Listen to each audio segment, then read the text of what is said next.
자, 여러분들 안녕하십니까. 이번 이야기는 시청자 콩님께서 찾아오셨습니다. 콩님의 이야기 바로 만나보도록 할게요. 안녕하세요. 네, 반갑습니다. 네, 반갑습니다. 오늘은 일본 이야기가 아니라 미국? 이야기입니다. 네, 미국의 이야기인데 일단은 어떤 이야기인지는 항상 들어보면 아는 게 바로 콩님의 이야기니까 바로 출발을 해보도록 하겠습니다. 렛츠가! 콩입니다. 콩이죠.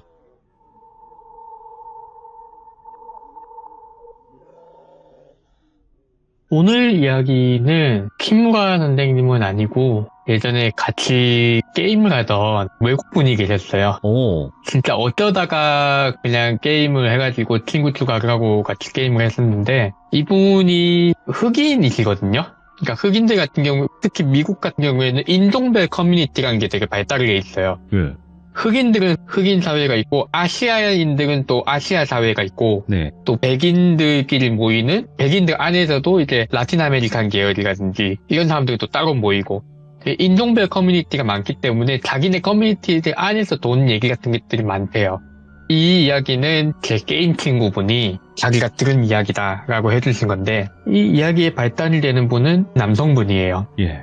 이분을 제임스라고 할게요. 이 제임스 씨는 약간 좋은 집이었지만은 집안 가세가 기울어서 그 판매업 같은 걸로 업종을 유지하고 계셨어요. 네. 그러다가 어느 날 할아버지가 돌아가셨다는 얘기를 듣게 됩니다. 듣게 되면서 아버지하고 가족들이 다 모여서 장례식을 치르고 밥 먹으면서 고인에 대한 얘기하는 자리를 가지는데 거기서 그런 얘기가 나온 거예요.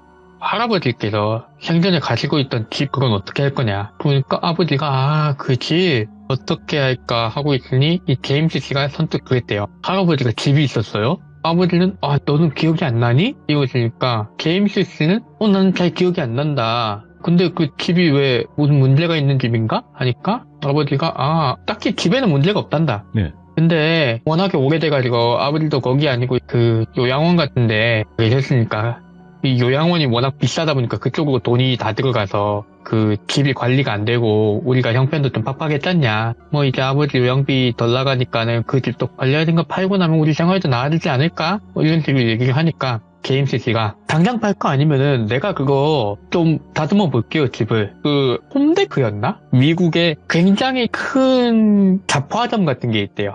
정확하게 따지면 인테리어나 자동차 관련 이런 거 되게 크게 하는 되게 큰 마트가 있는데 아무튼 이름이 홈 어쩌고였는데 거기서 판매직으로 일하고 있으니까 내가 일하면서 기관가든지 아니면은 주변 사람들한테 싸게 얻어서 그런 것들로 그 집을 깔끔하게 꾸며놓으면은 팔기가 더 좋지 않겠냐. 그러니까 아버지가 근데 반응이 영 시큰둥하더래요. 아들을 못 믿어서 시큰둥한 게 아니라 딱히 아들을 그 집에 보내고 싶지 않다는 느낌이었대요. 근데 이 제임스 씨가 워낙에 그거를 강하게 주장을 하는 거예요. 왜냐면은 제임스 씨의 생각은 내가 이걸로 이 집을 제대로 꾸며서 제대로 가격을 받을 수 있으면은 아버지가 나를 좋게 봐주실 거고 아버지가 나를 좋게 봐주시면은 이 제임스 씨 위로 누나가 한 분 계셨는데 누나한테 보다 나한테 더 신경을 써주시면 내가 나중에 물려받을 거가 더 많아지지 않을까? 하는 그냥 소소한 흑심이 있었던 거죠.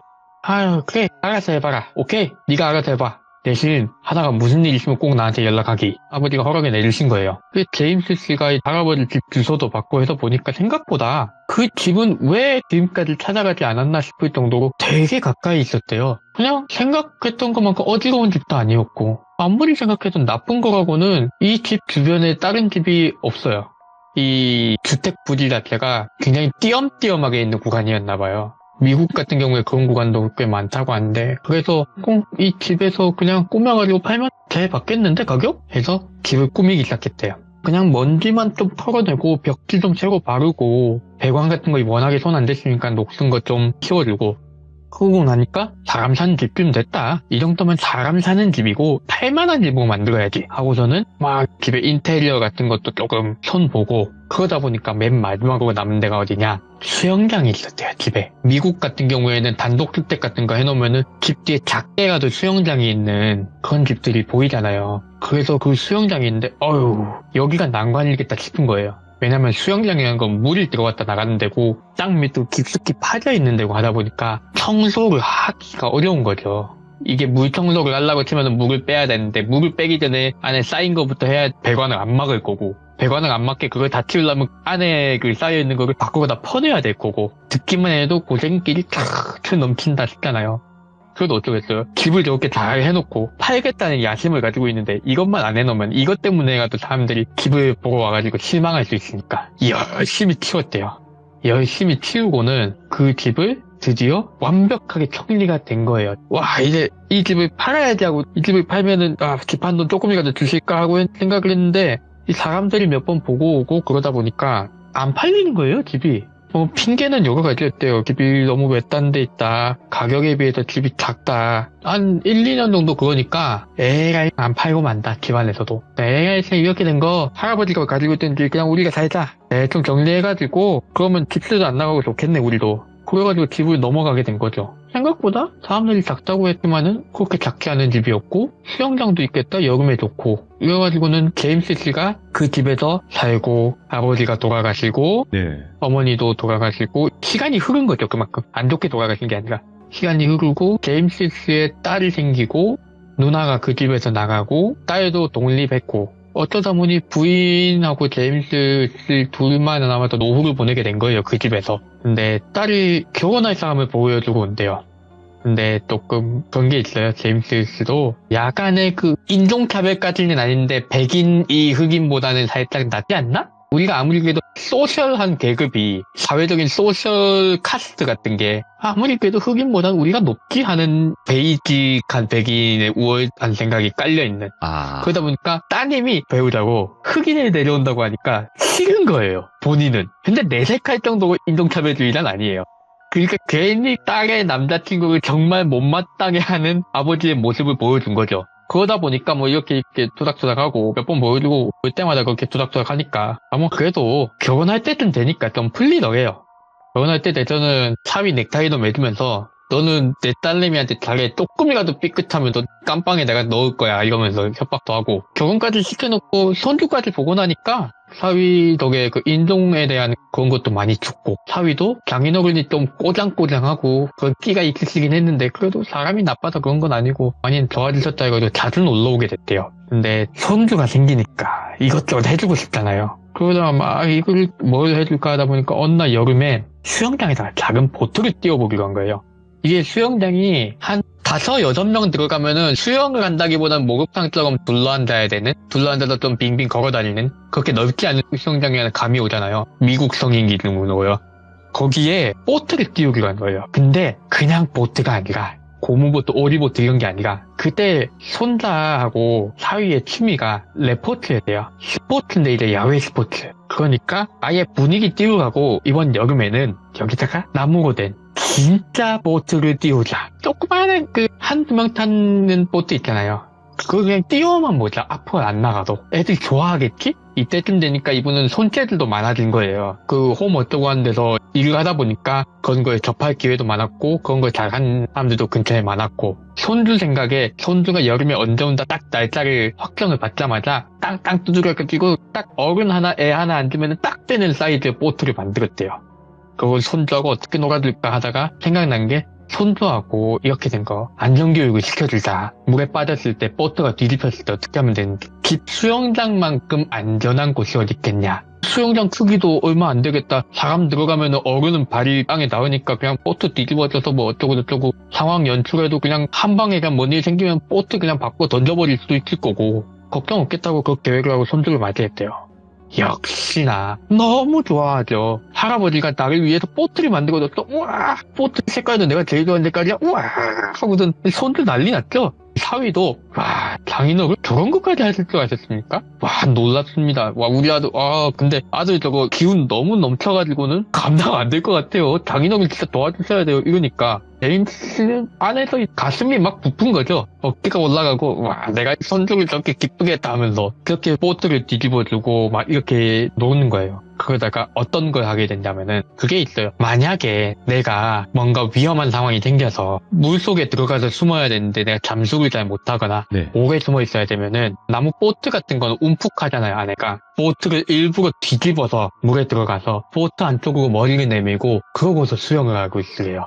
이게 원래는 전시 상황 같은 데서 많이 쓰는 방법이에요. 그렇죠. 있죠. 머리 위로 뭐가 막 빗발치고 있는 상황일 때 보트를 위로 덮고 그거를 방패 삼아서 안에 있는 에어포켓이라고 하죠. 네. 공간이 생기잖아요. 공기가 있는. 거기서 숨을 쉬는 응급한 상황에 닿는데 애들 뭐 그런 거 그 긴박한 상황 같은 거 전쟁놀이 하듯이 훈련하면은 재밌어 하잖아요. 그러니까 와 딱딱딱 물총 같은 거 쏘면서 와 총을 쏜다 아빠가 총을 쏜다 할아버지랑 같이 보트 밑으로 숨자 막 이러면서 보트 밑으로 숨는 거를 할아버지가 먼저 보여줄게 한 거예요. 위험하니까 그래도 그 손자를 물 밖에다 내놓고 할아버지가 이렇게 하는 거야 하면서 보여주면서 보트 위에 앉아가지고 막 보트를 좌우로 흔들다가 네. 휙 하고 한쪽으로 체중을 넘겨가지고 이렇게 넘어갔대요.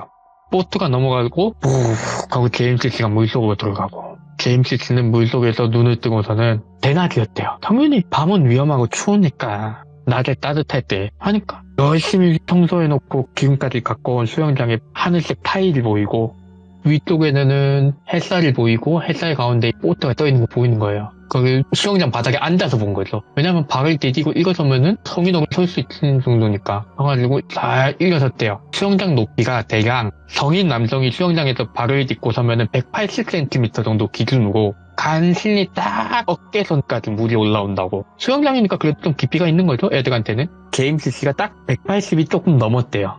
그러니까 보트 겉을 한 손으로 살짝 잡고 고개를 딱 올리면 아슬아슬하게 보트 안에 머리가 들어가는 거죠. 이렇게 딱 보여주고 보트를 딱 움직이는 걸 보여주고서는 보트를 뒤집고 짠 나가가지고 놀래켜줘야지. 보트 안으로 머리를 쓱 내밀고 바깥에 태양빛이 아니라 어두컴컴한 보트 안에 머리가 푹 나와가지고 푸아 했는데 눈을 한번 감았다 뜰 거 아니에요. 물 밖으로 나오면 뭐 눈 뜬 그렇죠. 상태가 나오진 않으니까. 눈을 감았다 빡 떴는데 앞에 다 썩은 사람 머리가 있으니까 빡 기절한 거예요. 할아버지가 갑자기 빡 하더니 기절했어. 밖에 가족도 어떠겠어요. 완전 쌩 난리가 났죠. 사위는 뛰어들어와가지고 바로 보트 뒤집고 장인어른 하고도 물에서 꺼내고 딸은 우리 아빠 어떻게 하고 손주는 할아버지가 으악 하고 쓰러졌으니까 울고 와 혼돈의 카오스 그 자체가 돼가지고는 막 난리가 나고 그날 저녁에 온 가족이 보는 앞에서 집에서 요양을 가게 된 거죠. 들어 누워서 병원이 너무 비싸니까. 네. 침대에 누워가지고 내가 이러고 있는데 이 꿈과 기절하는 그 사이에서 옛날 생각이 나면서 제임스 정신 차려 제임스 어서 제임스를 꺼내 이런 소리가 들리더래요. 그러면서 자기가 물 밖으로 끌려나가는 장면이 있는데 제임스 씨는 그때 그렇게 생각했대요.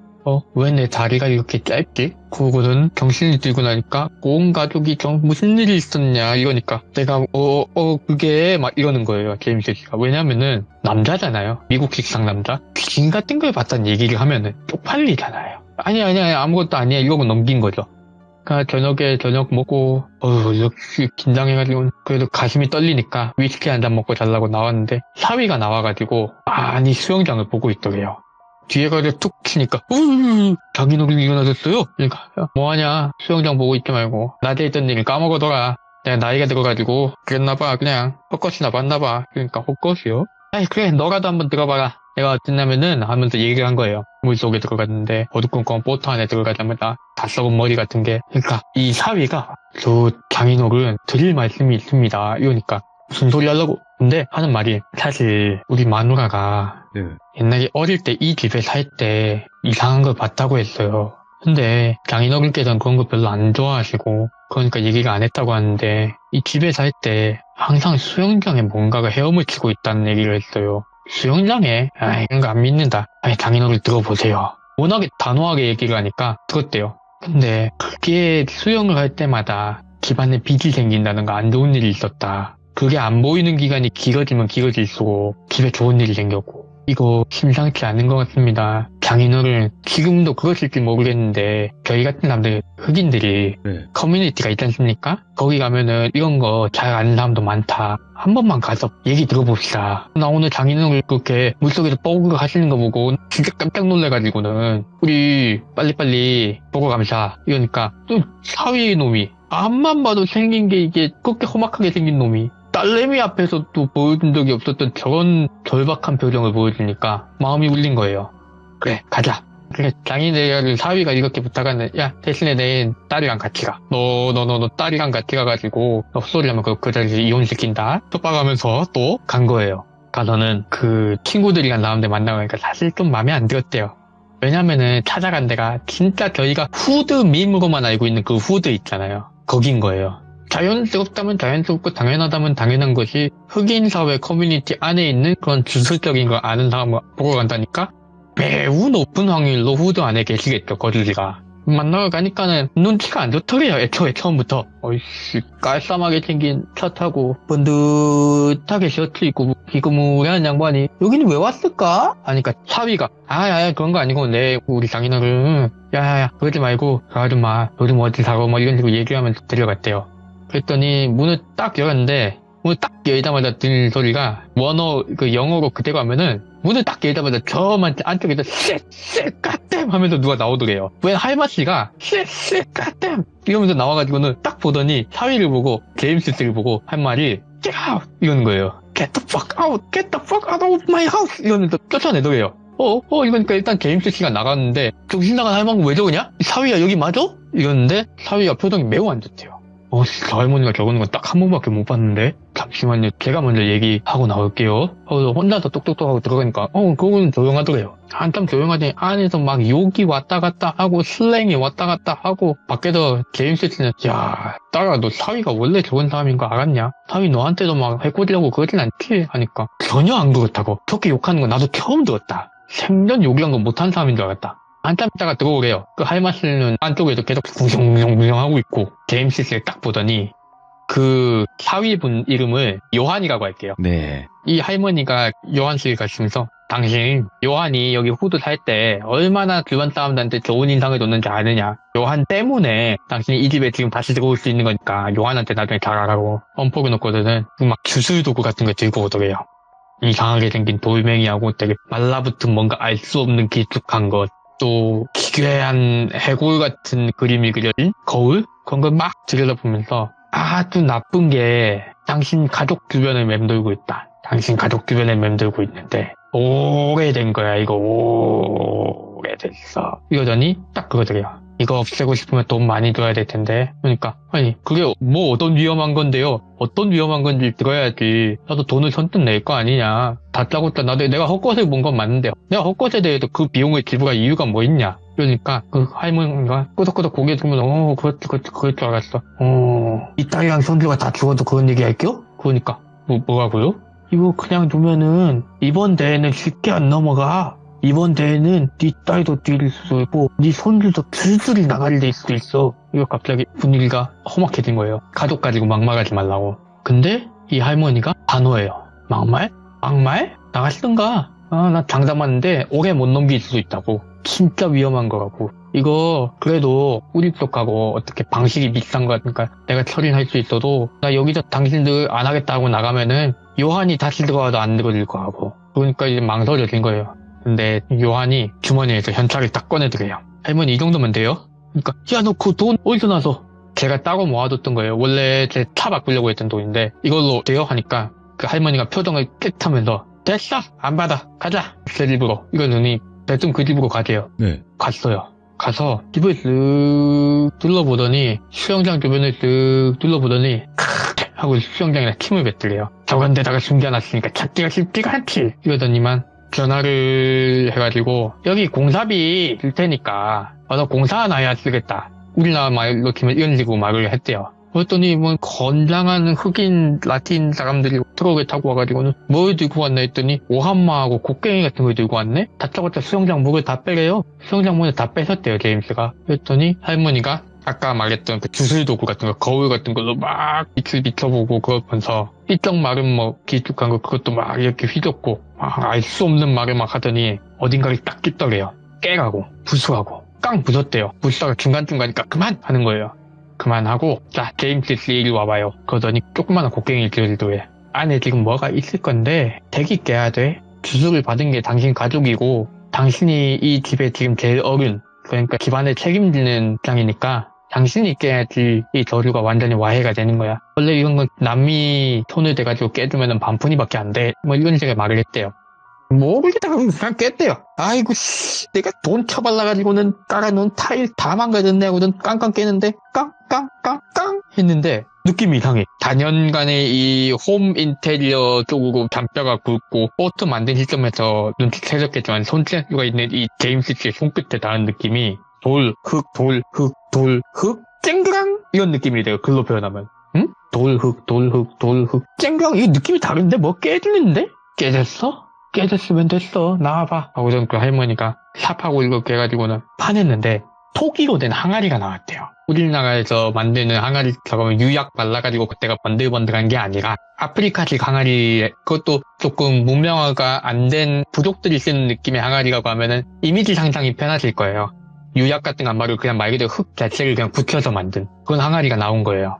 나왔는데 그 할머니가 이렇게 예쁜 항아리를 가지고 이렇게 나쁜 일에 써먹다니, 같은 동족이지만은 참 싫다. 항아리를 꺼냈는데 항아리 안에 엄청난 양의 머리카락하고 되게 쪼그라든 무언가가 있었대요. 할머니가 그거를 곱게 천에 싸가지고는 가자 하고 저는 그걸 들고 어디론가 가더래요. 집 근처 가장 가까운 곳에 뭔가 태울 수 있는 공간에 가서 그걸 곱게 다 태워버리더래요. 태우면서 또 뭐가 이렇게 알 수 없는 언어로 주문을 외우고 끝이 났다 이러는데, 그러면 그게 뭡니까 하니까 제가 그 주술에서 쓰인 물건을 칭하는 단어를 까먹었는데 우리나라에 아주 비슷한 게 있다는 얘기를 들었어요. 예.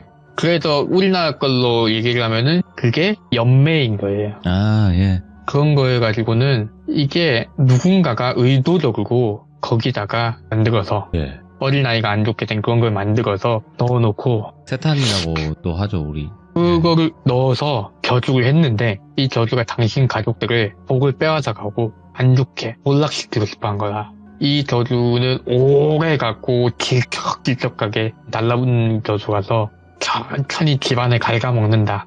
당신들 혈육이 끊길 때까지 오랫동안 가난에 찌들고 가족들이 서로를 못 믿게 되고, 그리고 가족이 완전히 찢어지고 결국은 한 명 한 명 고통스럽게 긴 고통 끝에 생을 마감하게 하는 악질적인 저주다. 네. 주변에 원한 살만한 사람 없었나 하니까 모르겠대요. 그러면서 고개를 끄덕끄덕 하면서 그 할머니가 모를 수 있다. 항아리 상태도 그렇고 안에 든 내용물도 그렇고 요즘만한 건 아니라고. 분명 위에 이 집을 처음 살 때쯤에 다른 가족이었을 수도 있고, 대수가 없을 결혼이라든지 혹은 뭐 혈연이 엮여서 그랬을 수도 있고, 아무튼 재수가 없었으니까 조심해라. 그리고 요한한테 잘하고 이러고서는 떠나셨대요. 네.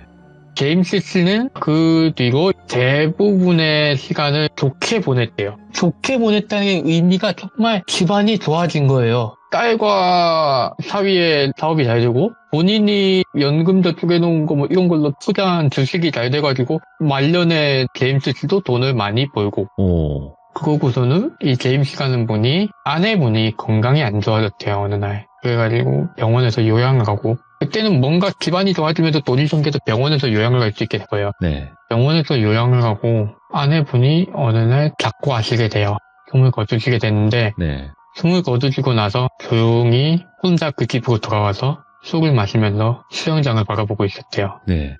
근데 수영장 한 귀퉁이의 그림자, 일렁일렁하는 그림자에서 팔 하나가 쑥 올라오더래요. 팔 하나가 쑥 올라와서 수영장 겉에를 잡고 고개를 반쯤만 쓱 내밀더래요. 그러면서 하고 웃더니 사라지더래요. 제임스 씨가 그걸 보고 기절할 듯이 넘어갔다가 요한한테 물어봤대요. 이게 뭐겠냐 하니까 모르겠다. 분명히 완전히 없애졌다고 했는데 너무 깨름직하니까 집을 팝시다. 와. 하고 마지막으로 결국 그게 어떻게 된 일인지는, 왜냐하면 그때는 그 주술사 할머니는 이미 세상 사람이 아니었었대요. 아, 네네네. 이 사건 이걸 해결했을 때도 노년이셨으니까 거기보다 훨씬 시간이 지났으니 이미 이 세상 분이 아니신 거죠. 그러니까 더 이상 물어볼 데가 없으니까 결국 그 집을 그냥 팔고 아예 그 동네를 떠나셨다고. 예. 이렇게 이 이야기가 마무리가 됩니다. 야, 끝난 줄 알았는데 끝난 게 아니네. 결국은 이게 테마가 된 건지 아닌지도 모르신대요. 예. 이 얘기를 해준 그 같이 게임하던 게임 친구분이 예. 원래 흑인 사회가 생각보다 이렇게 주술 이런 거에 민감하다고, 이런 얘기 자주 한다, 뭐 그런 식으로 해서 얘기를 들려주신 거를 제가 가져와 봤습니다. 이게 저주에 관련된 이야기들은 공님께서 굉장히 좀 여러 가지 들려주시긴 했지만 조금 끈질긴 것 같아요. 의미 자체가 저주라는 게. 그런 것 같아요. 네, 왜냐면 쉽게 해결되면 저주가 아니잖아요, 사실상. 그쵸. 네. 아무래도 저는 이 이야기를 처음 들었을 때가 생각이 나는데, 네. 처음 들었을 때가 하필 혼자서 편의점 알바하고 있을 때 예. 그때 당시 노트북을 챙겨 다녔거든요. 네네. 노트북으로 그 게임이 좀 온라인 게임 같은 거는 플래시 게임에 가까운 형태여서 네. 외국 사람들도 그렇게 됐다가 야밤에 진짜 큰일 났습니다 그때. 근데 겁이 없으실 것 같은데, 콩님? 전 정말 완벽한 쫄보 그 자체거든요. 아, 그래요? 근데 저희 방송을 또 어떻게 알게 되셔가지고. 너무너무 감사드리고, 콩님 오늘 이야기도 너무 잘 들었습니다. 감사합니다. 네, 감사합니다. 네. 좋은 밤 되세요. 고맙습니다. 자, 이번 이야기는 시청자 콩님께서 찾아오셨습니다. 오늘 콩님이 해주실 이야기 바로 만나보도록 할게요. 여보세요. 콩님 안녕하세요. 안녕하세요. 네, 아이고 늦은 밤까지 기다려주시느라고 정말 고생 많으셨습니다. 저도 이야기 듣고 있었습니다. 아이고 어쩌다 보니 오늘은 일본 쪽이 아니라 중국 이야기가 될 것 같아요. 네, 네. 그쪽 이야기로 해보려고요. 근데 키무라 선생님께서 겪으신 중국 이야기인가요? 키무라 선생님께서 겪으신 이야기입니다. 그렇죠. 네, 알겠습니다. 그럼 바로 출발을 해보도록 할게요. 렛츠가! 콩입니다. 콩이죠.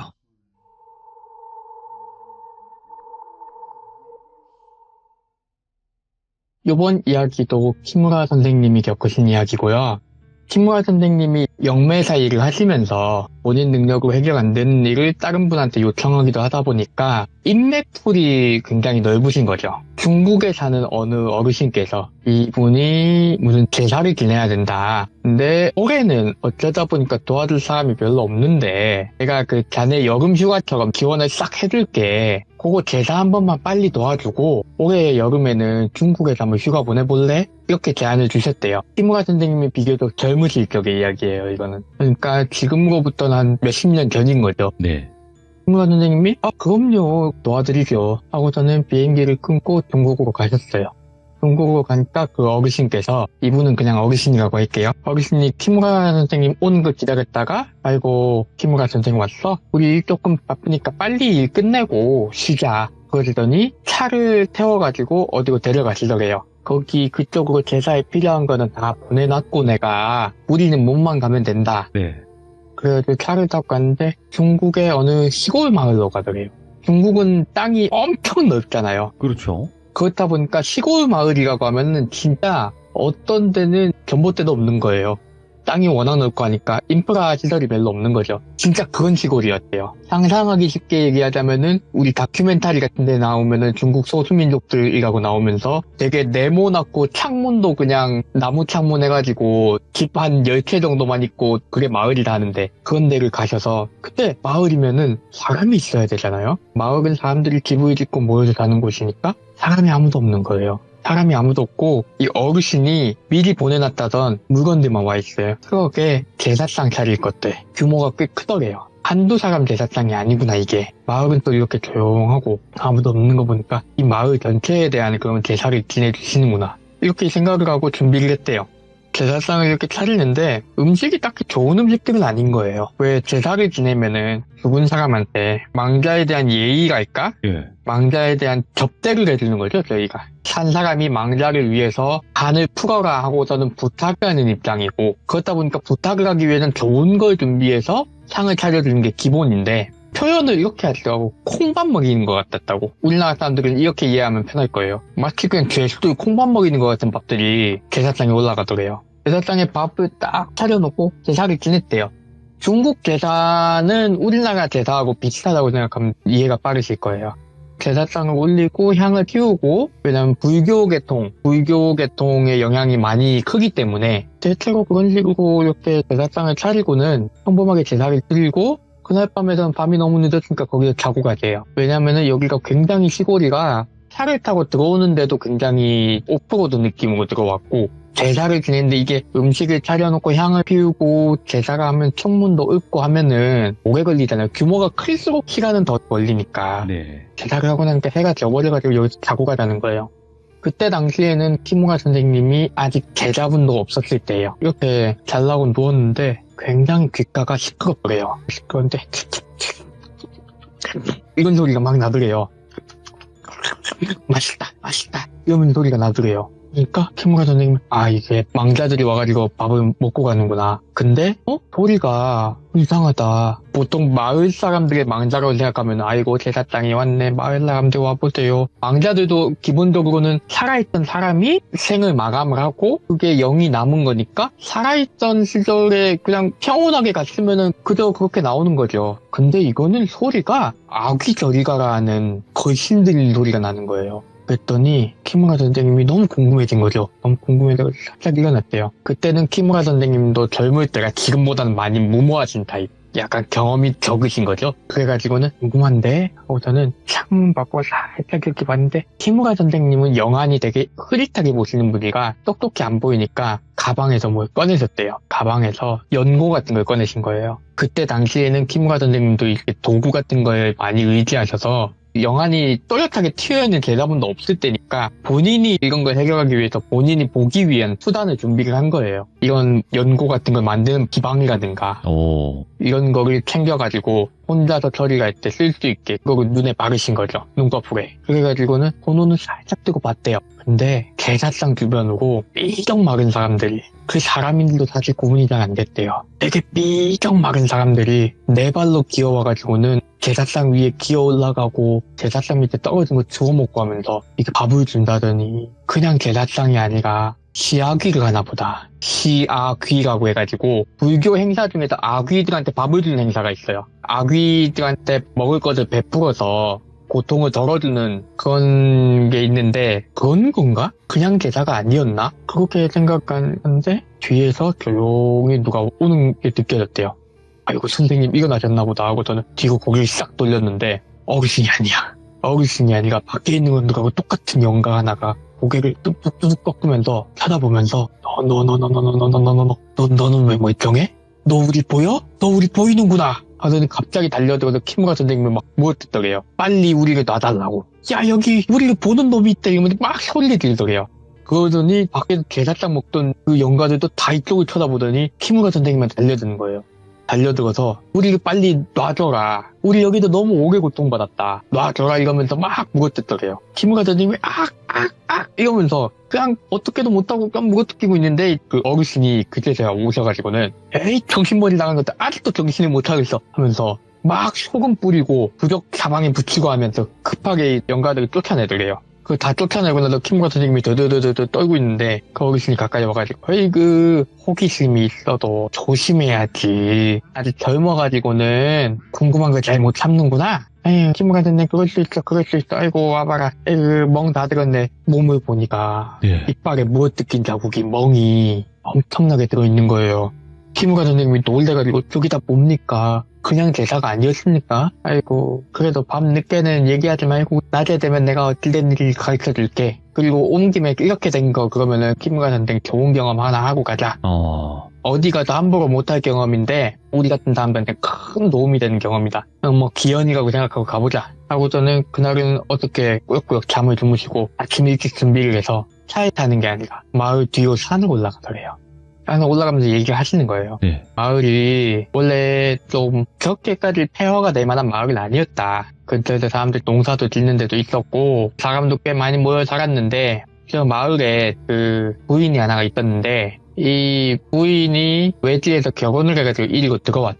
아무래도 마을 사람들이 몇 안 되다 보니까 부인을 외지에서 데려오는 것도 그렇게 드문 일도 아니었고 근데 이 부인이 부부관계가 아무리 해도 자식이 안 생기더래. 아이고 그래서 어쩌겠어. 자식이 생길 때까지 노력을 했지. 노력을 해서 결국 자식을 낳았어. 근데 아이고 자식을 낳았는데 딸내미네. 아무래도 옛날 몇십 년 전이다 보니까 남아 선호 사상도 강하고 시골 같은 경우에는 남아를 더 선호하는 이유가 남성은 이제 크면은 노동력이 되잖아요. 사회 구성원 중에서 힘을 써주는 노동력이 되고 돈을 벌어오는 가장의 입장이 되주니까. 근데 그런 걸 기대했는데 딸이 나왔으니까 1차적으로 실망을 했고 거기다 딸이 나왔는데 에그머니? 애기가 뭔가 이상해요. 이상하다? 애가 앞을 못 보는 것 같대요.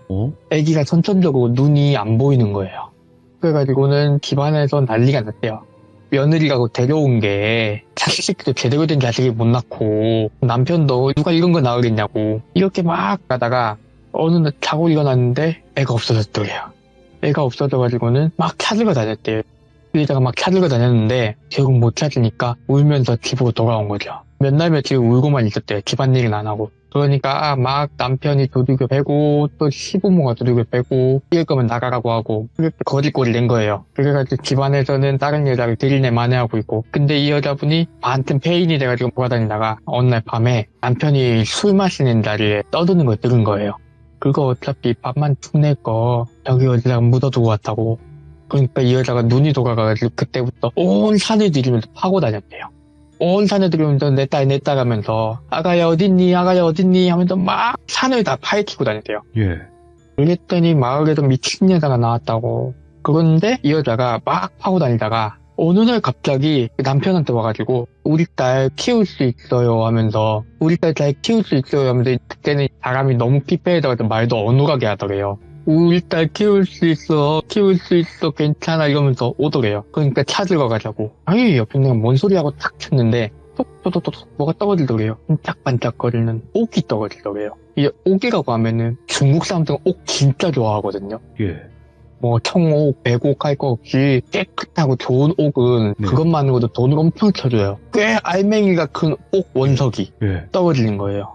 그러니까 너 이거 어디서 줬어? 뒷산에 옥 나오는 동굴이 있다고. 그래가지고는 남편이 눈이 뒤집어져서 그래 그럼 그거 찾으면은 딸 데리고 살 수 있지. 거기서 어디 있는데? 우리 딸부터 찾아야 된다고. 그 올라가면서 가르쳐주면 찾아줄게. 이렇게 타일인 거죠. 그래가지고 이 여자분이 옥이 나온다는 동굴을 가르쳐줬어요. 그랬더니 그 안에 진짜 벽이 다 옥으로 돼 있더래요. 산에 아직 파내지 못했던 옥 광산 같은 게 있었던 거죠. 보통 사람들은 그렇게까지 깊이 들어가서 산사를 뒤질 생각은 안 했던 거고. 그래가지고는 이 남자가 눈 뒤집어져도 사람들하고 같이 옥을 캐기 시작한 거예요. 근데 찾아달라는 딸은 안 찾아주니까 이 여자가 한참 달라붙었을 거 아니에요. 우리 딸 찾아준다며 했는데 에이 뒤진 거 내가 어떻게 알아 하고 좀 쳐냈대요. 이 여자가 한참을 찾다가 어느 날부터 안 나오는 거예요. 마을에 사라졌대요. 근데 사람들이 신경을 안 썼대요. 왜냐면 정신 나간 여자 하나 없어졌으니까 차라리 잘 됐다고 소송을 하는데, 이때 이 어르신이 이 마을에 제사를 지내주고 온 거예요. 예. 그러니까 이제 옥 광산 같은 게 생겼으니까. 중국 사람들 같은 경우에는 미신 되게 좋아해요. 그 사람들 미신이라기보다는 토착신앙이죠. 민간신앙. 단순한 미신으로 취급하는 게 아니라 종교의 일종인데, 그 제사를 올려달라고 왔는데 어르신이 와서 보니까 저거 팔라고? 광산하려고? 그 광산까지는 아니고 우리가 돌이나 좀 캐가지고 한몫 그냥 잡아보려는 거죠. 이러니까 어르신이 고개를 레를 저었대요. 그때 이제 저거 파면 안 될 것 같은데? 어르신 무슨 얘기세요? 느낌 되게 안 좋다야. 저거 파지 마. 무슨 일 있었어? 아니 아무 일도 없었어. 우리 아무 일도 없었고. 저거 진짜 파면 안 돼요? 나 저거 팔 것 같으면 제사 안 지내줄란다. 그러면 저희도 안 팔게요 하고 갔대요. 한참 신경이 쓰이더래요 그게. 그래가지고는 제사를 안 지내주고 어르신이 왔으니까 신경을 끈 거죠. 신경 쓰이면서도 신경을 끈 거예요. 괜히 그런데다 신경 쓰면 내 할 일도 못한다 하고. 어느 날 그 마을에 대한 소문을 들은 거예요. 마을 사람들이 전부 다 지금 알고 있다고.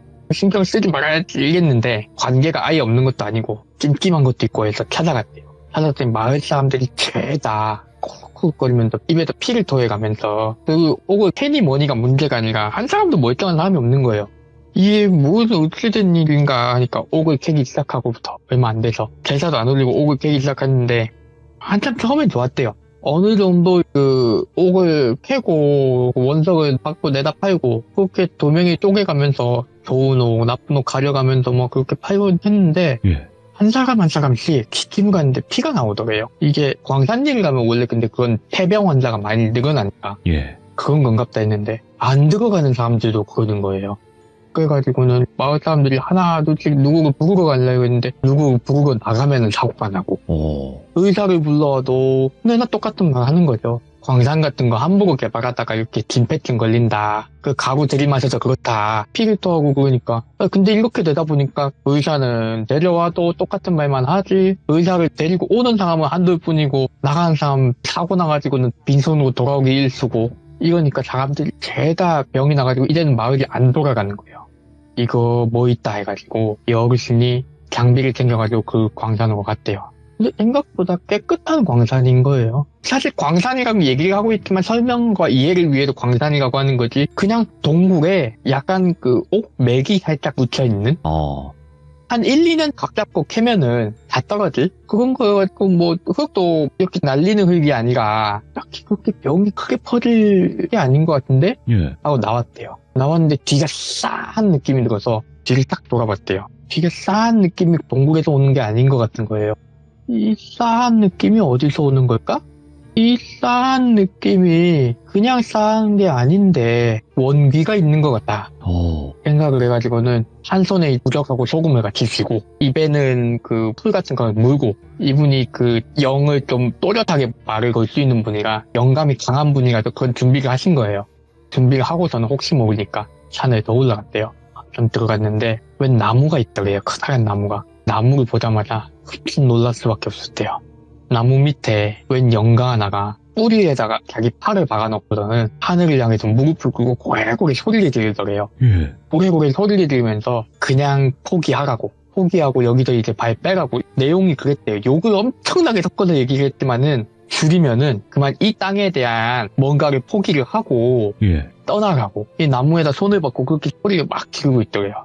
그래가지고는 저거 위험한 거다. 일단 물러났대요. 물러나서 그 마을을 일단 나와서 다른 사람들한테 막 연락을 하니까 어떤 분이, 이분 도사래요. 다른 도사분이 그 말을 딱 듣고서는 가보자. 내가 가보자고서는 그 끌고 가서 그때쯤 가니까 마을 사람들이 거의 반은 죽었대요. 이미 반 정도는 망자가 돼버린 거예요. 그래가지고는 그 산을 다시 올라간 거예요. 산을 올라갔는데 이 마을 사람들이 뒤를 따라갔나 봐요. 자기 마을을 이기니까 헤어내지 못하고 데리고 올라갔는데 이 도사님이 거기 보자마자 아이고 큰일 날 일이래. 뭐길래 큰일 날 일이냐 하니까 저 영가 저거 지금 여기 토지 이 산신을 지금 보고 있다고. 그러니까 산신의 맥에다가 맥을 움켜쥐고서는 여기 이 산을 포기하고 떠나라고 지금 소리를 지르고 있다고. 그러니까 이거 어떻게든 제사를 지내야 된다. 넋을 달래야 된다. 이래가지고는 산 밑에서부터 먹을 거하고 막 바리바리 준비를 해가지고 마을 사람들한테 있는 거 없는 거 다 내나가 해가지고는 제사를 올리려고 준비를 했대요. 제사를 올리려고 제사를 하는데 아니나 다를까 제사를 한 도중에 이 정신이 나가버렸던 부인의 그 남편 일가가 와가지고는 그 귀신이란 게 맞죠? 이러면서 막 제사상을 해방을 놓더래요. 뭘 잘한 게 있다고 저런 제사상까지 차려주냐. 테마가 테마 이러고 태학기가 한 거예요. 태학기를 하는데 제사상이 딱 엎어지니까 이거는 나중에 그 도사님이 어르신한테 얘기를 해준 건데 제사상이 딱 엎어지는 순간 그 나무가 가지고 있던 연기가 바람에 흩어지더라. 산을 포기하더라. 아무리 봐도 천륜을 어긴 것들이라 생각했는지 한신이 산을 포기하는데 산을 포기하니까 그 여자가 하늘에다 대고 해산부구님을 부르짖으면서 벌 받을 놈들이 벌을 받지 않고 있으니까 벌을 내려달라고 하늘에다 대고 치성을 올리더라. 예. 근데 이게 치성을 올리고 있으니까 기다렸다는 듯이 밑에서 너무 무서운 기운이 올라와서 내가 고개를 못 들겠다. 가지고 거울을 비춰봤다 내가. 이게 절을 가려고 납작 엎드려서 절을 가면은 사람이 무릎을 꿇고 손을 이렇게 하고 고개를 켜박고 있잖아요. 그 상태에서 진짜 그 어정쩡한 자세가 엉덩이만 살짝 들어가지고는 품에 있던 거울을 가지고 엉덩이하고 다리 사이를 빼꼼 보신 거예요. 빼꼼 봤는데 차사라고 하죠. 여승사자 지금 오 몰려와가지고는 산 사람들 멱살을 잡고 끌고 가더래요. 산 사람들 멱살을 잡고 끌고 가는 거 보고서는 답도 없겠구나 이거. 이거는 내가 어떻게 할 수 있는 게 아니고 이미 본인들 명줄이 저기 명부에 넘어갔구나. 살생부에.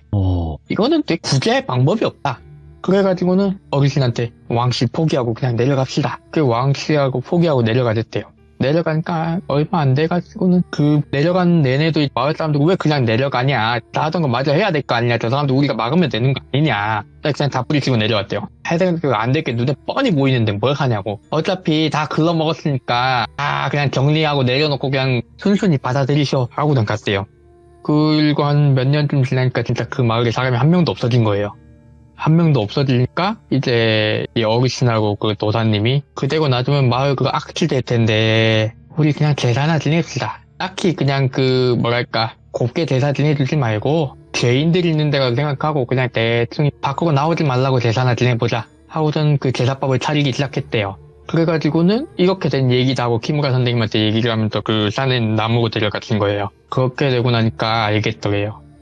죄인이 돼가지고 이 땅에 묶였구나. 그러니까 법을 받아가지고는 정해진 수명이 되기 전에 이미 차사들한테 찍혀가지고 네. 목숨들이 끊어졌는데 아직 저승으로 갈 때가 안 됐는데 끊어버린 거예요. 살아봤자 악업만 쌓을 것 같다고. 그래서 저승에 갈 날까지 거기도 고통받고 저승에 가선 또 거기도 따로 심판을 받아야 된대요. 그런 사람들은. 그렇게 얘기하면서 여기는 그러면 아주 그냥 악취 중에 악취 아니냐. 그렇게 악한 영들이 모여있으면은 그래 근데 저 봐라 하고 나무를 가르치는데 나무에서 여자 영가 하나가 산을 쓰다듬으면서 그러니까 말 그대로 자기가 앉은 자리에서 땅바닥을 쓰다듬는 거예요.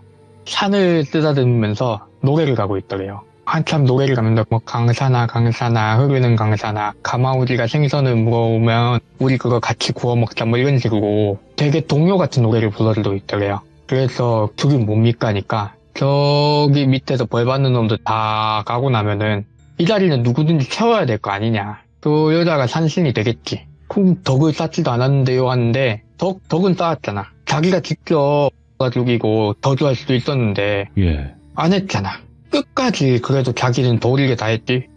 자기는 끝까지 산신한테도 포기하러 했다마는 끝까지 원을 풀어달라고 하늘에다 부르짖었지. 자기 손으로 직접 안 했잖아. 그러면은 보상이라도 받아야지. 이러면서 그 여자가 산신이 되고 나면은 그때서야 여기는 다시 사람 들어가서 살 때 될 거다. 이런 식으로 얘기를 했다고 하시더라고요. 예. 그러면서 이 얘기가 마무리가 되었고요. 약간 여담 같은 건데 네. 중국 같은 경우에는 저승사자 같은 게 우리나라 민간신학이나 무속에서 생각하는 것보다 훨씬 더 정치적이에요. 이 어떤 정치적인 의미냐면은 인간 사회의 정치에 따라 이런 게 아니라 네. 염라대왕도 바뀌어요. 저승사자도 바뀌고. 고정이 아니다. 네. 실제로 여러 가지 설화에서 덕이나 업을 쌓은 사람한테 자리를 물려주고 간다든가 저승의 관직이 남으면은 네. 빈자리에 좋은 사람이 가서 채운다든가 관직으로 취급을 하기 때문에 그런 이야기들이 많다고 하더라고요. 오늘 콩님의 이야기가 말 그대로 중국 폐마을 제사 이야기잖아요. 네. 예, 근데 그 예전에 들어봤을 때 중국 저승사자는 좀 모습도 좀 무섭게 생겼더라고요, 보니까. 표현이 되게 지방마다 다르기도 하고 예, 그 하얀 저승사자도 네. 있고 검은 저승사자도 되게 있고, 그죠? 그냥 신선같이 나오시는 분들도 있다고 하고 예. 어디서는 저승사자가 판관 옷을 입고 나온다고. 지방마다 다른가 봐요. 아무래도 워낙 넓다 보니까. 근데 모습이 정형화되어 있진 않는 것 같아요. 우리나라도 표현되는 것만 그렇지만 뭐 가족의 모습으로 나타날 때도 있는 거고. 그쵸. 염라대왕이라고 저승에 계시는 10명의 대왕님들 중에서 제일 우리가 익히 알고 있는 게 염라대왕이잖아요. 네. 중국에서는 염라대왕 표정이 그 찡그리고 있는 표정이 네. 화를 내는 표정이 아니라는 얘기도 있어요. 화를 내는 게 아니라 울고 있는 표정이래요. 그게 심판받으러 오는 것들이 가엾어가지고 그럴 수 울고 있죠. 있는 표정이란 얘기도 있대요. 콩님 덕에 진짜 또 뭔가 그 흥미로우면서 소름 끼치고 또 재미나면서 또 여러 가지 무서운 내용까지 포함되어 있는 이야기들을 자주 듣잖아요. 근데 네. 콩님께서 이렇게 또 이야기를 들려주시니까 이런 느낌을 전달을 해주시는 것 같아요. 너무너무 감사합니다, 정말. 아유, 아닙니다. 네, 콩님의 이야기는 항상 레츠가 콩이고 또 많은 분들이 콩님의 이야기 좋아해 주시니까 항상 아시죠? 파이팅 하시는 거! 네, 고맙습니다. 고민도 화이팅입니다. 네, 저도 파이팅 하겠습니다. 좋은 밤 되세요. 네, 고맙습니다. 네. 자, 콩님의 이야기는 저희 채널에 돌비콩이라고 검색하시면 굉장히 많습니다. 그리고 중국 쪽 폐마을 제사에 관련된 이야기였는데 굉장히 흥미롭게 이야기를 전달을 잘 해주셔서 우리나라와 중국과 요런 점이 같기도 하면서 다르기도 하는구나, 이렇게 또 그걸 알아보시면서 이야기를 들어주시는 게 또 하나의 재미가 아닐까 생각을 합니다. 시청해주신 모든 분들 감사드립니다. 고맙습니다.